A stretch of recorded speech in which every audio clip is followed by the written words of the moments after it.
Bentornati sul canale dell'azienda agricola Venture. Come ogni venerdì vi facciamo un po' vedere come siamo organizzati. Come potete vedere ci troviamo nel nostro campo dove abbiamo i kiwi, o meglio le actinidie, che sono le piante che poi faranno i kiwi, appunto perché il kiwi di fatto è proprio il frutto, mentre la pianta si chiama attinidia. Ovviamente è una cinquantina di anni che sono un po' diffuse questo tipo di coltura nelle nostre zone, per cui magari non è così diffuso, non è così conosciuta questa peculiarità, e in questo video facciamo vedere alcuni tagli e alcune considerazioni, alcuni approfondimenti rispetto magari al video che abbiamo fatto l'anno scorso. Come vi abbiamo già spiegato un po' nello scorso video, maschi e femmine vengono distinti nelle attinidie, per cui abbiamo delle piante femmine, delle piante maschi.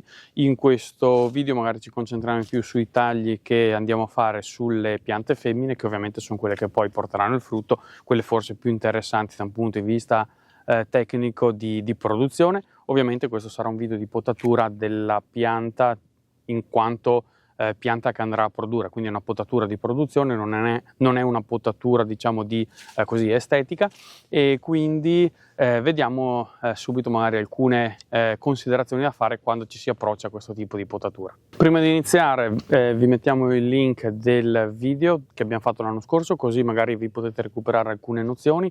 Ovviamente noi continueremo a fare dei riferimenti, accenneremo magari ad alcuni argomenti che abbiamo già sviluppato l'anno scorso, magari andiamo via un po' più veloci e ci concentreremo su alcune parti proprio tecniche e sulla scelta dei rami, dei tipi di rami che andremo a scegliere quando appunto ci accingiamo a fare questa operazione. Ecco, come avevamo già detto, appunto una bella vigoria, piante che sono molto generose, bisogna andare a tenere 7-8 tralci, diciamo, o comunque rami sia da una parte che dall'altra. Ovviamente bisogna andare a sceglierli nella parte più centrale, più vicino all'asse centrale, in modo tale appunto da lasciare bello libero il passaggio nella porzione diciamo in mezzo, quindi nello spazio interfilare.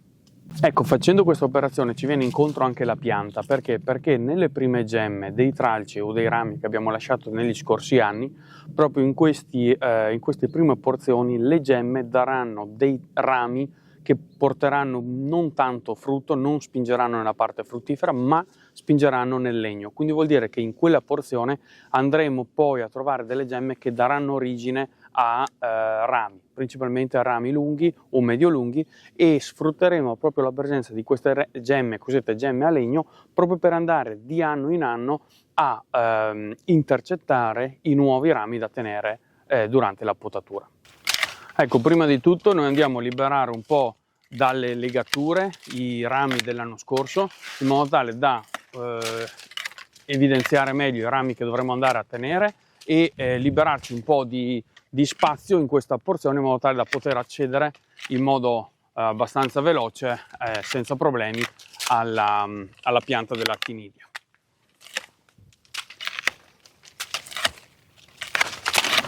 Ecco, poi a complicare un po' la situazione quest'anno è stata un po' la grandine, che ovviamente anche nei vigneti ci ha colpito anche in questo appezzamento, per cui alcuni rami sono stati mozzati e poi ovviamente sono ripartiti, per cui anche in questo caso dovremmo fare alcune considerazioni, o comunque dovremmo lavorare un po' di esperienza, lavorare un po' di appunto di intuito, e andremo a fare alcune considerazioni a riguardo. Quindi come prima cosa abbiamo tagliato tutte le porzioni distali dei rami che abbiamo tenuto l'anno scorso, proprio perché a noi non interessa questa porzione, ma ci dovremo concentrare sulla parte, diciamo, su questa zona qui, per intendersi, su questa zona qui, in modo tale la parte centrale della pianta, appunto per contenerla, ma anche perché, come dicevamo prima, le gemme che danno legno, quindi quelle che danno i tralci, comunque i rami mediamente un po' più lunghi, si concentrano in quella porzione lì.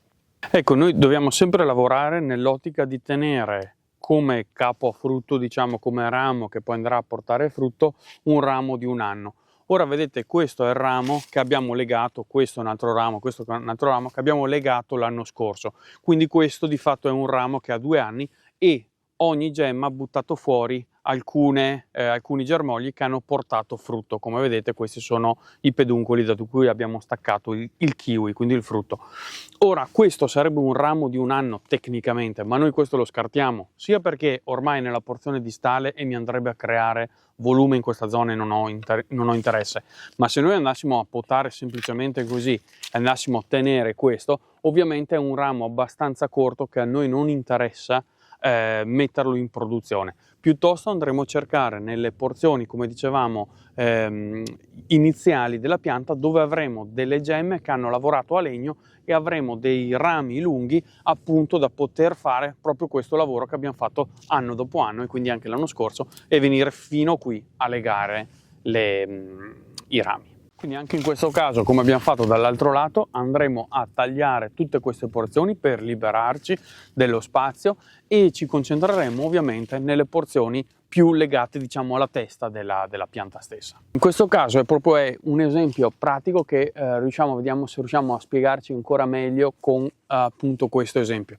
Ora, questo è un ramo che ha oggi 2 anni, quindi è stato tenuto l'anno scorso ed era stato legato qui.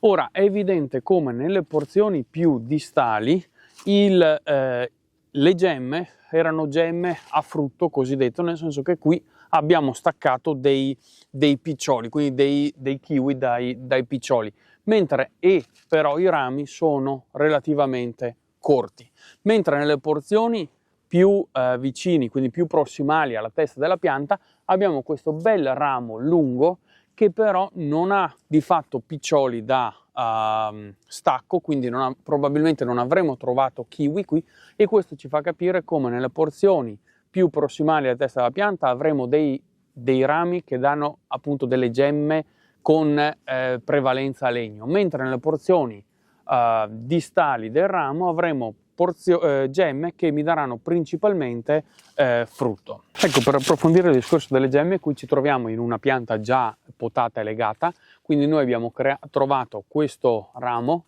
più vicino ovviamente alla porzione diciamo prossimale, ecco, della pianta, quindi alla porzione della testa, è stato legato con un bel archetto ed è evidente come nella porzione più distale avremo delle gemme un po' più gonfie, un po' più alte, e queste tendenzialmente sono gemme che dovrebbero essere gemme a frutto, mentre man mano che ci portiamo nelle prime 2, 3, 4 gemme troveremo delle gemme che sono questi rigonfiamenti che sono un pelino più bassi, un po' più appiattiti, più piatti. Ora le prime 2, 3 gemme sicuramente saranno gemme prevalentemente a legno, quindi probabilmente l'anno prossimo da qui verranno fuori dei tralci, dei rami ben lunghi, ben più lunghi rispetto alle porzioni più distali. Ecco, quindi tornando alla nostra pianta, noi una volta che abbiamo individuato il legno di 2 anni andremo a trovare nella porzione più prossimale, quindi più vicino alla testa, il ramo più bello. In questo caso ha un piccolo difetto perché qui vedete che è stato mozzato dalla grandine, ha ricacciato fuori un nuovo, diciamo, germoglio, e quindi comunque ha continuato ad allungarsi. Noi andremo a tagliare sul legno dei 2 anni, un po' di legno di rispetto che male non fa, e tiriamo a terra tutto il resto. Diciamo che noi abbiamo individuato uno dei rami che darà frutto per il prossimo anno. Ora, non tutti i rami sono uguali nei kiwi, soprattutto nei kiwi femmina. Vedete, in questo caso abbiamo un ramo molto lungo che termina con un ricciolo, una parte finale un po' arricciolata. Questa non è particolarmente ricciolata, ce ne sono altri tanto arricciolati. In questo caso, in genere, quelli che hanno questo ricciolo finale sono dei rami estremamente lunghi, vengono chiamati indeterminati perché di fatto continuano a crescere, ad allungarsi. In questo caso andrebbero anche tagliati a una certa lunghezza in modo tale da stimolare comunque la pianta a emergere delle gemme comunque abbastanza robuste, anche appunto dei germogli abbastanza robusti dalle gemme più distali. Ovviamente, come dicevamo, non tutti i rami sono uguali. In questo caso ci siamo trovati di fronte a un ramo indeterminato, e in questo caso comunque è un ramo che porta frutto. Ecco, un altro ramo l'abbiamo raccolto per terra da farvi vedere, poi lo facciamo vedere anche sulla pianta, ma ci sono alcune considerazioni che volevamo fare, quindi preferivamo avercelo in mano. Questo è un ramo del secondo anno, ovviamente è già stato potato, probabilmente, allora era messo così, qua legato, e in questo punto sarà stato trovato un ramo buono per quest'anno. Ora, lungo, diciamo, il percorso di questo ramo del secondo anno abbiamo un ramo di un anno, in questo caso invece è un ramo determinato, nel senso che non ha quel ricciolino finale, ha una lunghezza di 1 metro circa e 2 gemme finali vicine, come potete vedere, e in questo caso sicuramente è un ramo di produzione, quindi questo è un ramo che fosse stato trovato in una posizione migliore, quindi più vicino alla testa della pianta, era sicuramente un ramo da tenere, perché sicuramente è un ramo molto positivo per la produzione dei kiwi. Ecco un esempio di ramo determinato su una pianta, quindi difficilmente adesso riesco ad andare a toccare l'apice, per cui mi piaceva farvelo vedere in mano prima, appunto a far vedere anche le 2 gemme vicine. È questo, quindi questo è un ramo determinato di una lunghezza, in questo caso sarà circa 1,5 metri, e noi andremo a selezionarlo, quindi andremo a tagliare sul secondo anno il ramo, eccolo qua, ovviamente qua andremo a ripulire, a tirar via tutto quanto, ed è evidente come questo poi verrà piegato e legato in posizione corretta. Ecco un altro ramo, diciamo, di quelli produttivi che si possono ottenere, non difficilmente vengono legati per la loro lunghezza, perché sono rami che hanno 20-30 cm al massimo, non oltre, e sono rami con poche gemme, quindi non andremo a legarli.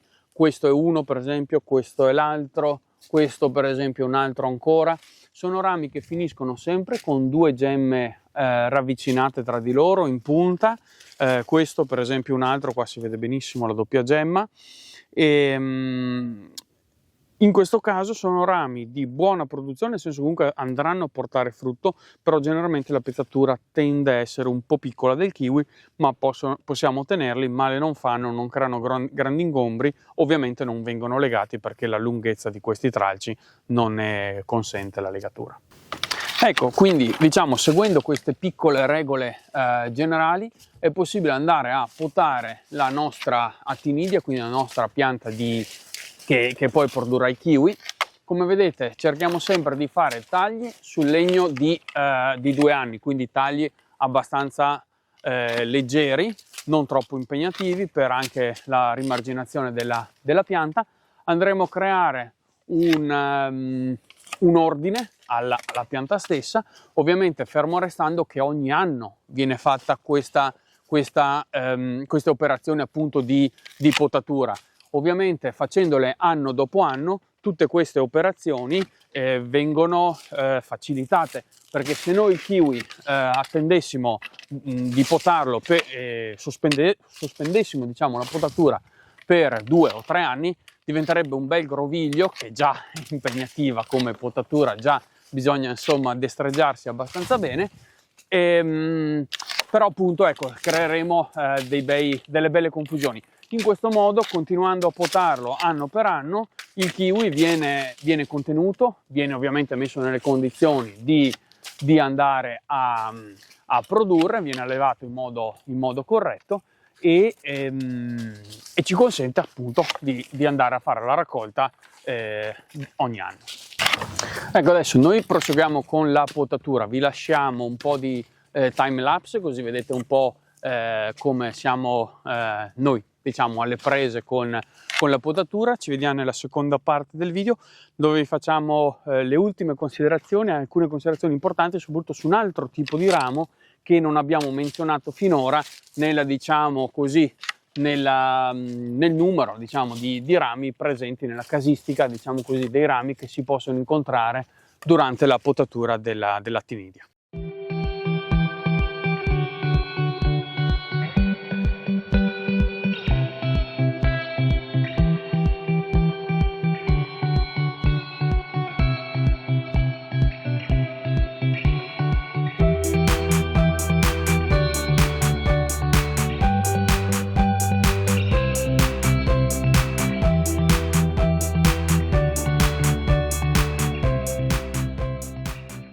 Ecco, dopo il time lapse, le altre considerazioni che volevamo fare erano un po' queste, cioè uno, il periodo in cui va potato la pianta della Tinidia. In questo caso noi ci troviamo a potarla in seconda metà di gennaio, generalmente si potrebbe andare da metà dicembre a febbraio, nel senso nel periodo in cui la pianta è nella fase dormiente. Non ha grossi problemi nei confronti del freddo, anzi l'importante è non prendersi troppo tardi, perché la pianta rispetto alla vite germoglia un po' prima, per cui tutti i movimenti della linfa, i processi diciamo del risveglio e la ripartenza vegetativa sono un po' anticipati, per cui bisogna stare attenti a non farsi trovare impreparati. Noi dicevamo teniamo circa 7-8 rami per parte una volta legati. In fase di potatura ne lasciamo alcuni in più perché purtroppo durante il processo, diciamo il lavoro di piegatura e legatura, il ramo tende a volte può rompersi, soprattutto se ha avuto degli episodi grandigeni come quest'anno, quindi è un ramo un po' più indebolito, meno elastico, e quindi potrebbe andare a rompersi. Lasciamo qualche ramo in più di riserva, eventualmente poi tagliamo quelli un po' meno belli, diciamo le seconde scelte andremo a eliminarle se troviamo tutta la possibilità di legare i rami tenuti. Ecco, l'ultimo diciamo ramo che volevamo far vedere è il pollone. Il pollone tendenzialmente è un ramo a legno che parte generalmente dalle porzioni più basse della pianta e non ovviamente là dalla testa. Questo cos'è? Diciamo è un ramo che è un ricaccio che fa la pianta. Generalmente non li troviamo perché comunque facciamo la pulizia, sono piante mediamente vecchie, quindi difficilmente hanno ricacci dal basso, ma se la pianta ha necessità riparte con alcuni polloni. Possono essere tolti, tirati via nella maggior parte dei casi. In alcuni casi, se c'è necessità, si può allevare il pollone, quindi si può andare a formare, diciamo a creare un nuovo fusto a partire o una nuova branca, ecco, a partire dal pollone. Il pollone è un ramo tendenzialmente a legno rispetto per esempio agli altri rami che abbiamo visto che finiscono con tante gemme a frutto. Per esempio l'indeterminato, dicevamo, soprattutto nelle prime 2, 3, 4 gemme è a legno. Nel caso appunto del pollone tendenzialmente è quasi tutto a legno. E dicevamo può essere usato per questo motivo, per andare a creare dei nuovi cordoni, delle nuove branche qualora abbiamo delle necessità. Se non serve viene tagliato. Allora, noi abbiamo concluso le operazioni di potatura. Adesso nel prossimo capitolo vi faremo vedere i lavori di legatura dei tralci, la selezione finale diciamo degli ultimi tralci, alcuni è perché scegliamo alcuni perché altri, e di quelli che ovviamente abbiamo lasciato durante la potatura, e vi facciamo vedere vi faremo vedere come gestiamo noi anche la lunghezza del ramo, quindi dove andare a cimarlo. E come ogni venerdì vi ringraziamo di essere stati con noi, vi lasciamo qui in fondo le schede, se vi siete persi qualche video ve lo andate a recuperare, e ci vediamo la prossima settimana con un nuovo video.